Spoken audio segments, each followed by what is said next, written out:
অবশেষে যে খবরটার জন্য কোটি কোটি ভক্ত এতদিন অপেক্ষা করতেছিল সেই খবরটাই আমরা পেয়ে গেলাম। নেইমার আবার ফিরতেছে, আবার হলুদ জার্সি গায়ে মাঠে নামবে। এই একটা খবরের জন্য কত রাত যে কান্না করে কাটাইছি, কত মানুষ যে ট্রল করছে, কতবার শুনতে হয়েছে নেইমার শেষ, নেইমার আর ফিরবে না। তবুও আমরা বিশ্বাস হারাইনি, কারণ আমরা জানতাম নেইমার শুধু একজন প্লেয়ার না, সে ব্রাজিলের হৃদয়। তার ড্রিবলিং দেখে আমরা ফুটবল ভালোবাসতে শিখছি, তার হাসি দেখে আমরা খুশি হতে শিখছি, আর তার কান্না দেখে আমরাও কাঁদছি।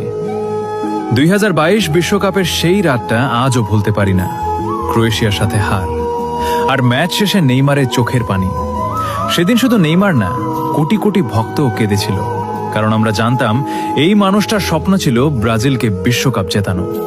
কিন্তু ইনজুরি, এই একটা শব্দ বারবার তার স্বপ্ন ভেঙে দিয়েছে।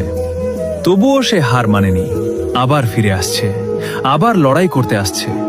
আজ মনে হচ্ছে কষ্টের দিনগুলো একটু হলেও শেষ হইতেছে। এখন আর বিশ্বকাপের কথা না, এখন শুধু একটা আনন্দ, আমাদের বস আবার ফিরতেছে। হয়তো আবার সেই পুরনো জাদু দেখব, হয়তো আবার পুরো স্টেডিয়াম তার নামে চিৎকার করবে। 2026 বিশ্বকাপ, আমরা আসতেছি।